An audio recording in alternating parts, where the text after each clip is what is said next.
Hey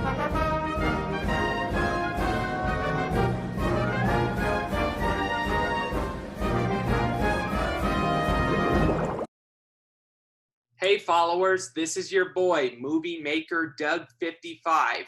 I'm currently in outer space, as you all can see. I'm in the International Space Station, and I'm overlooking planet Earth, and I can see Mars in the distance. And I have Mel, you, from Melbourne, and I also have Andy McPhee, my coach, who you all know about. And this is our next episode of Being Relentless and Unstoppable. Welcome, guys. Thanks. And Doug, I really love the fact you're in outer space. It's amazing. It's probably the best place to be right now then on Earth. Oh, I totally agree with that. Well, look, excuse me, Mel and myself met. Mel, how long ago was it? Was it 3 years? 2017. Okay, great. So we met randomly through another amazing friend of mine who's a film producer and director and author, Steve Ravik, and he invited me to a tattoo show, not a show, it was a convention, it was huge. And Mel had invited him. And when me and Mel met, excuse me, something interesting happened. It was like, we didn't stay that long. And when I left, I went, wow, there's something really interesting about Mel. And she, I think, had the same thoughts. And we connected anyway. We've been friends ever since. And Mel's journey and what she's been through and where she's now is just incredible. And that's what this whole program is about, which was inspired by Doug Kenney, who again is just an amazing young man dealing with high functioning autism. And now he's got another book that's now being rated extremely high on Amazon, but I'll let Doug tell us that at the end of the session today.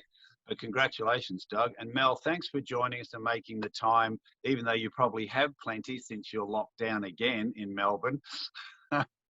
Well, Doug, I'll leave it to you to just start the ball rolling with Mel and find out what she's up to now in her life and where she came from to get there. For sure. And as I can see right now on the International Space Station that I'm currently flying over Melbourne right now. And I can even see Melissa's house. Very big, I'll say. All righty. So Mel, where are you originally from and what was your upbringing like? Firstly, thanks Doug and Andy for inviting me on the show. I'm super excited about this. I love that even though now we are going through the pandemic and everything, we can still stay connected with things like Zoom and technology. So first and foremost, I really appreciate you guys' time. Thank you. Yeah, and a little bit about me in terms of where am I originally from. So I'm born in Melbourne, Australia, but as you can tell by the color of my skin that I am not Australian or Aboriginal. So I'm Chinese by heritage. My parents moved to Australia from Hong Kong when they were 24, 25. And when they had me at 26, 27 in the 90s, I was one of the only Asian families in the area that I grew up in here. I'm trying to compare it to something over in the States, but maybe like the OC, if you can think of like Malibu or Orange County or something. We lived quite along the beach, along the coast. And yeah, back in the 90s, I was one of the only Chinese families growing up in a Western culture. So growing up for me was kind of a struggle, not from a family dynamic point of view. We were middle class. My parents divorced at a very early age. So separated families was kind of all I've ever known. However, the thing that I really most struggled with was identity. I really struggled to feel like I belonged in my school communities and my social settings just based on the color of my skin.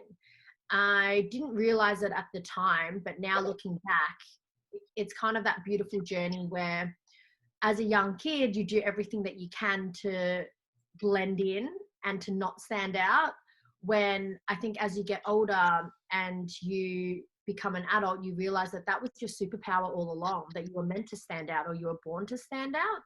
So that's kind of my childhood in a sense. If I was to be faced with any adversity, that was the earliest type of adversity, which was like just some casual bullying or racism remarks that I probably didn't call anyone out on. And yeah, just struggling with trying to fit in, or who my circle was, or where I should have belonged growing up. Yeah, I faced similar struggles that you did. I struggled to fit in at my school district because of my autism, my Asperger's disorder. And I faced a lot of hostility from certain people that didn't understand me, you know. And, you know, I admire a lot of people like you. And one person that I really admire lately has to be Greta Thunberg. Yeah, right. 100%. Yeah, because she's getting a lot of hate from a lot of people that just, you know, don't understand what she's trying to do for the world. Yeah. But I admire her, and I admire other people like that, like my friend Cody Ware, who's the only autistic NASCAR driver so far. Oh, Amazing. wow, that's interesting. Yeah. I didn't know that. Yeah, and I can relate to both of those people because of the struggles they're going through. And look, thanks, Doug, for sharing that. And Mel, can you just let us know what you're doing right now, like apart from sitting in your apartment and not being allowed out, but your business world, what you've created, and then we'll get into how that led you to that. Of course. So there's, from growing up to now what I do, there's been a whole few thousand lives in between. But right now, currently in Melbourne, pre-COVID, pre-pandemic, I own a boutique event management company here. And we specialize in sort of like, we do trade shows, we do conventions, which is where Andy kind of said, that's where I met him at one of the conventions that I previously ran, not my own though. And then I kind of do private events, corporate events, and a lot of stuff in the mental health space. And we can talk a little bit about that mental health journey in this interview, but I do a lot of work in terms of the charity space and not-for-profit space, whether that be a fundraiser, a charity gala, a corporate breakfast. And I like to bring along, I have a wealth of keynote speakers. I am one myself in terms of lived experience for suicide prevention. So yeah, we do a whole heap of cool stuff when things are, you know, normal in the world and we can all hang out. But like really now the business is kind of at a standstill.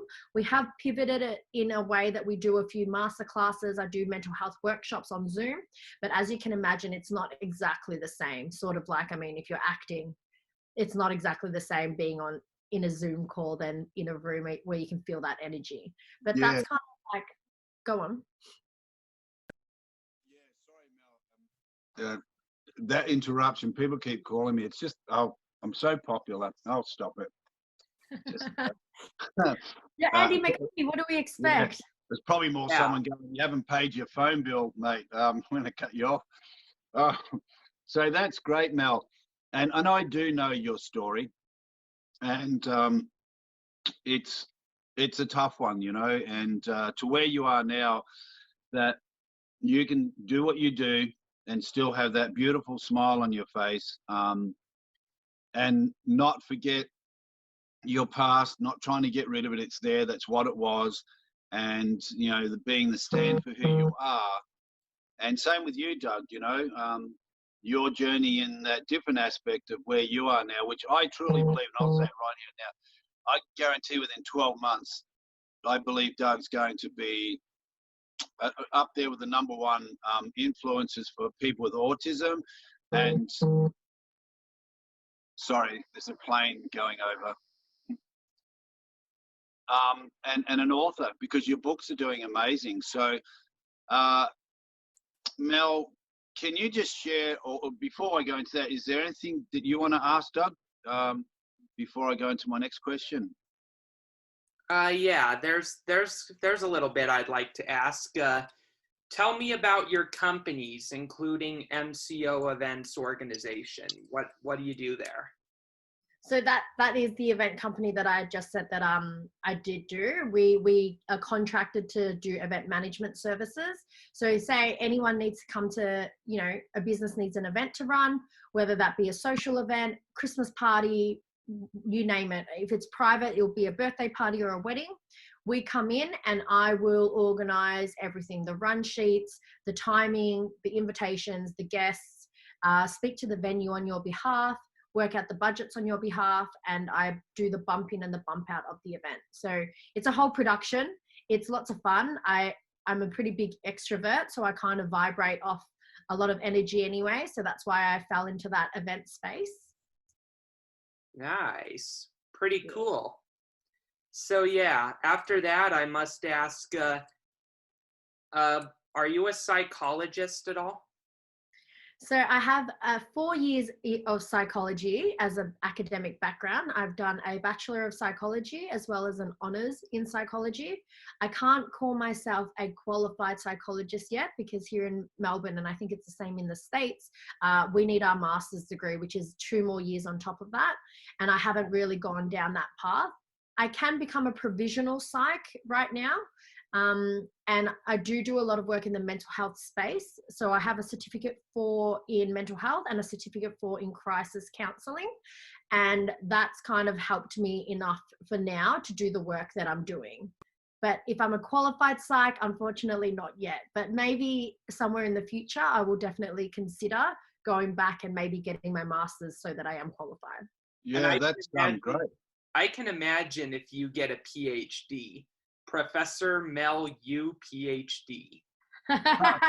Thank you. You can predict the future, and this is what's going to happen. Well, he's out of space. You're out of space, so you can see more than what we can see. Yeah. Yeah. Mel, thanks. That's cool. I didn't realize you had those qualifications. That's perfect. So yeah, I researched it. What was that, Doug? I was the one that researched it. Oh, good on you. That's your job. It's your channel, dude. So look, Mel, going into a bit of a more serious note, can you share a little bit about what led to your journey in mental health and being, you know, the stand for what you are now? Sure. So one of the biggest things that I say to my audience and a lot of people is pain is purpose, right? You have to kind of go through some discomfort and level of pain, I think, to truly find your purpose in life. And well, that is what happened with me. At 23, so this is going back to 2014, at the start of 2014, I found my late partner in the garage who died by suicide. And we were together for 6 years. So he was my young love. His name was Angus McIntosh. And so we were together for the better of from 18 years old to 23 years old. That relationship wasn't without flaws. There was definitely flaws in the relationship. We were young. There were levels of potential sort of toxic behavior in between it, but never, ever, ever do we question the love that we had for each other. It was an intense and amazing and incredible love. However, Gus had his own demons inside his head as well. And what I've learned is that we can't save everyone. We can only love them.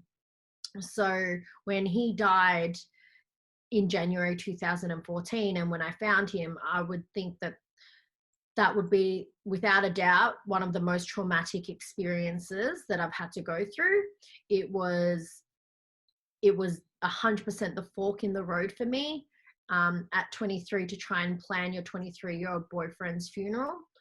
I had not a clue what I was doing, and I was not equipped to sort of understand grief and loss as I do now.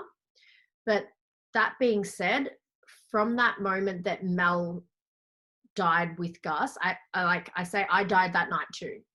A part of me had to die that night too, to sort of be birthed into the person that I am now.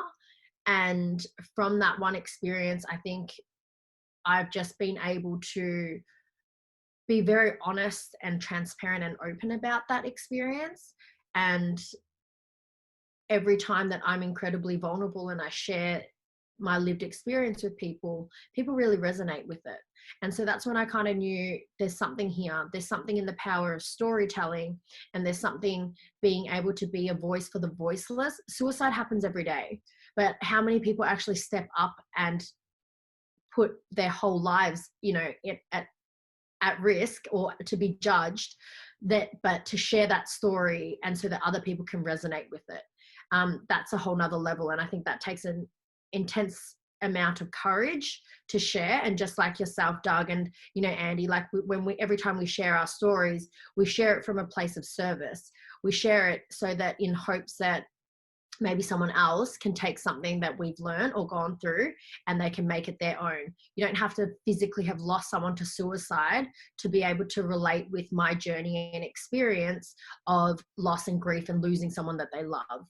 So that's kind of like that one moment has now I've been on this journey, as Andy knows, the last 6 years, it's going to come up to 7 years soon of his anniversary. And he's still with me every day.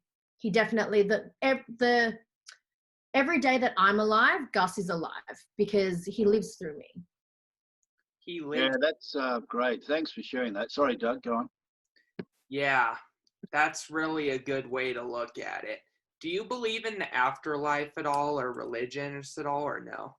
So I don't have a specific religion that I am confined to. I'm definitely open to the creator, a greater energy, a greater source, whatever we do call it. I think it kind of all is the same thing in terms of like spiritual belief. I do believe that this is not just the one world and one realm. I definitely think we're such unique humans that are brought into this world, and we meet certain people, 7 billion people in the world, yet we only meet a certain cohort of people given our circumstances. And I think when we leave, we're just too unique to kind of just, that's it. Like, I do think there has to be something else on the other side. I just don't know what that is, or well, none of us really do until we cross over as well. Yeah, I'm a Christian. So yeah, that's my beliefs, but yeah, my Christianity is partly what helped me overcome my plagues from a few years back. Amazing. And look, what Doug's sharing, and what you just shared, Mel, and some of the stories I share with my journey is everybody's pain's their own pain. Like there's no, we can say one pain's worse than another, yeah, but at that moment, whatever pain Doug went through or I went through and you, it's that pain's as big as any pain that we all have.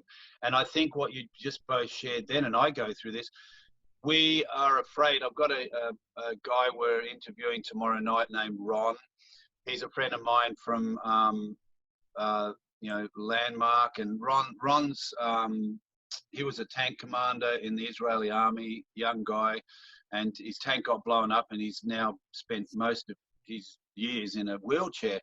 But, well, this guy's the same, like just unstoppable. Like he's a singer in a band, he's got his own band, he's a fighter for peace in Israel. And he brought something up the other day that he said, it's so funny, he started his podcast and we get afraid of the invisible enemy.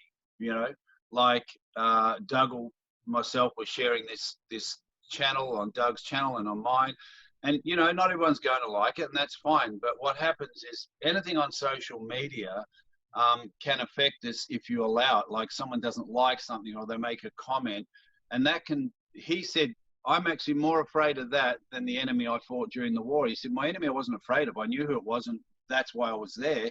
And he said, here I am afraid of an unseen enemy. And he goes, how ridiculous is that? And like he got something out of that where he goes, wow, not everyone's going to like what I post. Not everyone's going to agree with it. And that's fine. That's part of it. We can't all agree with everybody anyway. How could we? It's impossible. So everything we're doing now and all the people who've shared, somewhere we hope there's other people going to be triggered by everyone's individual story, that a little thing might come up for them and they're going, yeah, what the heck?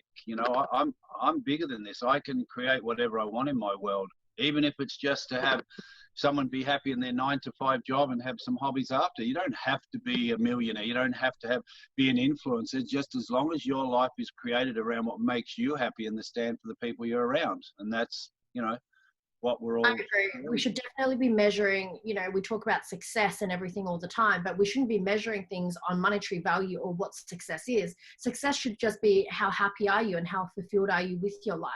I think that nowadays there is so much pressure or expectations, it's like, oh, you don't run your own business. It's like everyone has to run their own business and have their own dream. And people can be really content climbing the corporate ladder. People can be really fulfilled and probably make more money being an employee somewhere. And I think it just comes down to what makes you happy, what makes you fulfilled, and lean in towards that. Yeah. And in my book, Enter the Parks, I say in the intro that I don't find happiness with personal possessions. I find happiness with achieving things or experiencing things, like going to national parks and going to NASCAR races and traveling the country, And you know what, with Doug, like when I first met him, I can tell you he wasn't in the place he is now. And I'm not saying that was all due to me, but authentically, yes, part of it was our mentoring. But he was already unstoppable. All I do is tell him to do something. Like the things I'm telling him to do, I'm not an expert in any of them, but he did them.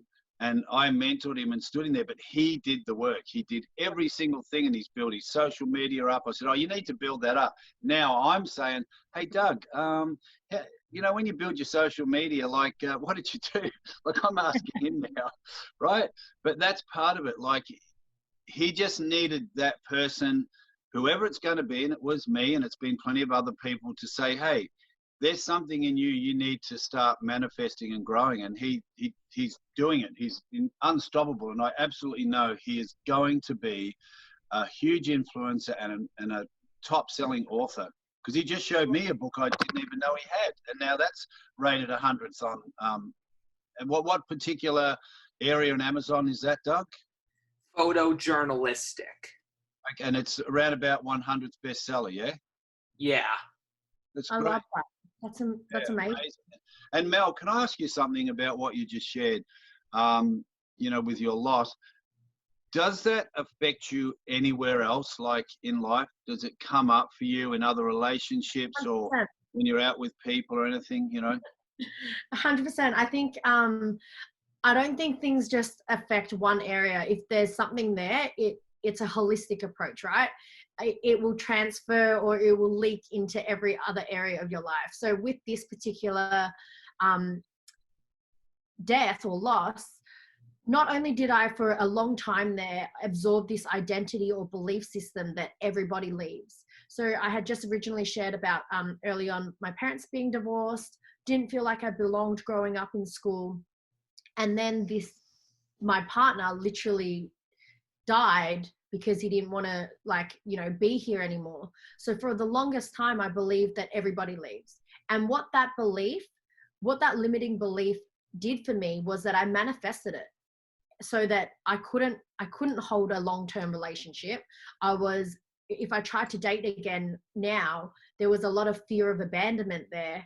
I couldn't build trust with people. I almost adopted this attitude and identity that it's like, oh, well, Mel's good. Mel's always just good. She's going to be single and independent and professional and driven in her career. But what I craved most, I suppose, would be to find that love and intimacy again with the partner. And that kept showing up though. So even if the best person that came into my life, which they did and it didn't work out, but I don't know if I was ready to show up in the love that I thought that I deserved, because I was rejecting it based on my previous relationships and experiences. So it 100% shows up in my relationships, not only probably in my intimate relationships, but my friendships and my ability to just fall and trust people. However, I am quite heart on my sleeve kind of girl. So I don't think I've been completely shut off, because I crave it. But there is a bit of that I wasn't aligned always with it. Yeah. Doug, is there a question you'd like to ask regarding what Mel just shared? Because I have one, but you go first. It's your channel. Yeah, so you're big on relationships then when it comes to mental health? Yeah, I think relationships are the fundamentals and foundations of our lives. If we look back at our lives and even during this pandemic, what a really good realization is like, well, what are the things that matter to us most? And we're not posting on our social medias our Ferraris and our Lamborghinis and our Louis Vuitton bags. During this time, more than ever, we're posting about our relationships and how much we're missing our friends, or we're missing seeing people face to face. And I think relationships are really important. A lot of mental health challenges are created because of the feeling of loneliness, a feeling of being a burden, you know? So if we can have a good relationship and support network around us, that the difference between whether we do live a happy and fruitful life, or we feel sad and incredibly alone and we feel like we're a burden to the rest of society. So relationships are key. Just curious, do you have any children at all? I don't. Not yet. How old are you? I'm 30. Nice, I'm 22. Okay, so well, I hope I have children soon. Hey Mel, I got a question. So now people hearing that probably have the similar question I have. How do you deal with that though? In that current situation, say with relationships, and you're still you're powerful and you're empowering people and you're moving forward, but even though that little part of that life is still there, that event, how do you deal with that when a relationship doesn't work, and what do you do? What do you guide people in saying, this is how I keep moving forward? 100%. People show up in your life to either, teach you something, or, they serve a purpose. That's what I believe anyway. And I believe that every relationship you can learn something about yourself. And for the first time ever, I've seen relationships now, so I've just recently come out of a breakup, but it's been the most mature and beautiful almost breakup that I've ever experienced. Love and ending a relationship doesn't have to be overwhelmingly painful and bring up everything else. So how do I keep moving forward is realizing that I can give all the love to me to begin with. I don't need someone else to come into my life and fulfill that. I think a true healthy relationship and a true partner, they complement what you already are. They're not the reason or the cause of your happiness or distress. So the ability to walk away and still stand on your own, I think, is a huge thing. And if after a breakup you feel like you've lost parts of yourself, then it's a perfect time to start discovering about what it is that you like. Having your own time and enjoying your own company is something that I think we all distract ourselves from, when it's critical to how we become more self-aware and how we can live a fruitful life with just us. I'm not ignorant enough to not seek support. So when I know that I need help and I'm feeling lonely, I do have a strong sort of support network there, not only outside of friends and family. I do see a psychologist, and I think it's really healthy to have a therapist or a psychologist so that you can rationalize your own thoughts and process your own thoughts by speaking out loud. Talk therapy is huge. Instead of being in your own head, and maybe you could write it out. However you are feeling, find an outlet for it. It might be sport, it might be writing, it might be going and talking to someone. There definitely is a way where you can kind of heal and understand all those broken relationships you've been in by processing it out loud. Yeah, and I think that's really important. Is the support. Like sometimes we're led to believe that we can do it all on our own, but there's literally, and I say it's my view, I think it's close to being right, you can't do anything in this world on your own. The chair I'm sitting in was made by someone else, so someone else has helped me sit in a chair, and I've got a pen in my hand and a phone and a computer. So as much as people go, I don't like mixing with people and I want to be on my own, well, then try living on a desert island in the middle of the ocean where there's no one. That's when you're on your own and you've got no support, but you still got land and a tree to give you shade. You can't do anything on your own. It's never on your own. You weren't brought here on your own. You know, No. your physical existence exists because it wasn't just your doing. So 100%, I completely agree with that. And look, you know, I got a tattoo, one of many, and you're a tattoo fan, right, Mel? Yes. Probably won't show them now. But Mel's a great tattoo fan. I got one across here that says all or nothing. And that's pretty much the way I lived, you know. And like, obviously this is not sharing my life story, but mine was, you know, it was a hard one for everybody else, not me.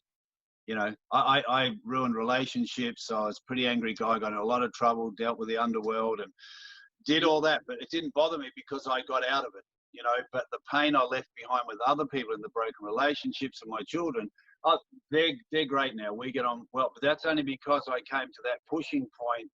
Like you said, there's people show up in our lives for a reason. And, you know, those relationships prove that, you know, and the one that I broke up with quite a while ago, that left me going, wow, again?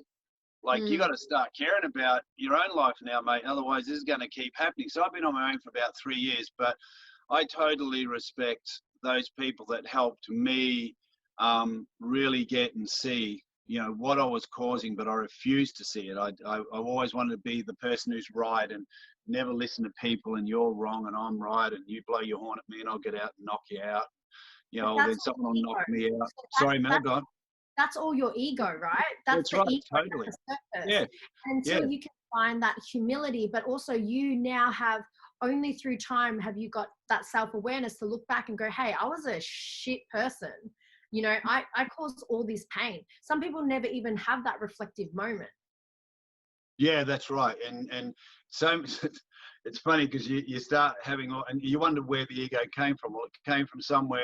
I know where it came from, but that's another story. But in my childhood, that I had to develop a protection for myself unconsciously as a kid at the age of 3 years old, 4 years old. It started way back then. So my identity got bigger, that you're not going to make me wrong. You're not going to yell at me.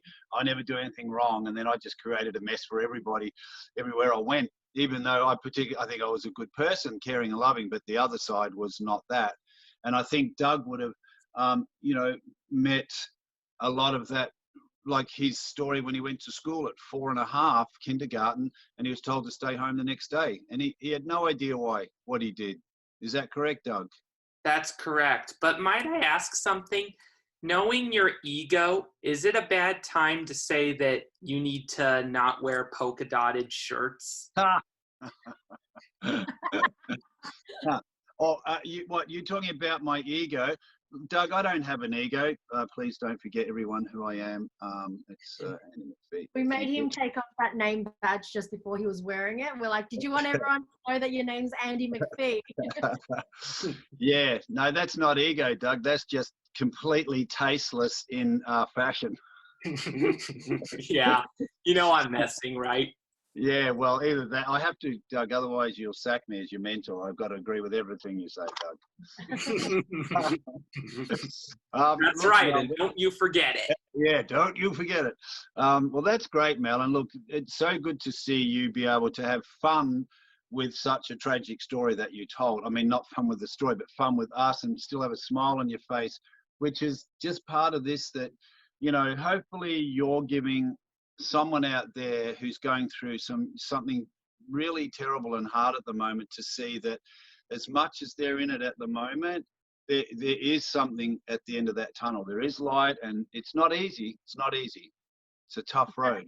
Definitely, with everyone being able to share their story, you won't be able to tell what the lessons is because you don't have hindsight yet. Until you get that experience, until you kind of got that distance in time between what happened to you and now what you decide to do with it, that's integral to your learning and healing when you start to be able to process it. If you're in it right now and times are tough and you're feeling shit, allow yourself to just feel shit and feel that the times are tough. That's okay too. Avoiding that that's only going to come out in toxic behavior on unhealthy patterns. And it's like a lid that flips. Yeah. Once you finally have too much and it's bottled up and you've had nowhere to process it, it lashes out in things like anger, frustration. Yeah. But I think if you can just feel everything that you need to feel, and you might not have the words to process it, just be in that place for a while, because you know what? The sun will come out tomorrow. If today was a really, really bad day, just give up on today, forget about it, and try again tomorrow. Yeah. It's funny when you're saying that, Mel, I got a notification come up from some quotes I get, and the quote was from Winston Churchill: never, never, never, never give up. How appropriate. Yeah, love That's it. pretty much it. Well, look, Mel, hey, I'll thank you on my behalf because we are out of time. I really appreciate you sharing that vulnerable story and you know, being here with us. Doug, and thank you for sharing those other pieces of your life that you're being so open to sharing that. So I'll let you take us out, Doug, and if there's anything else you'd like to share with Mel before we finish. Yeah, I don't have any more questions to ask, but I want to thank you for joining us, Mel. And next week, I return to Earth from space and we splash down in Port Phillip Bay in Melbourne. We'll find you. Well, all thanks, right. Mel. Thanks, Doug. All right, sign us out, Dougie. Thanks, mate. All righty, followers. If you enjoyed our guest today, please follow her on Instagram and Facebook. And please follow me and like and subscribe at Movie Maker Doug 55. All righty. Thank you.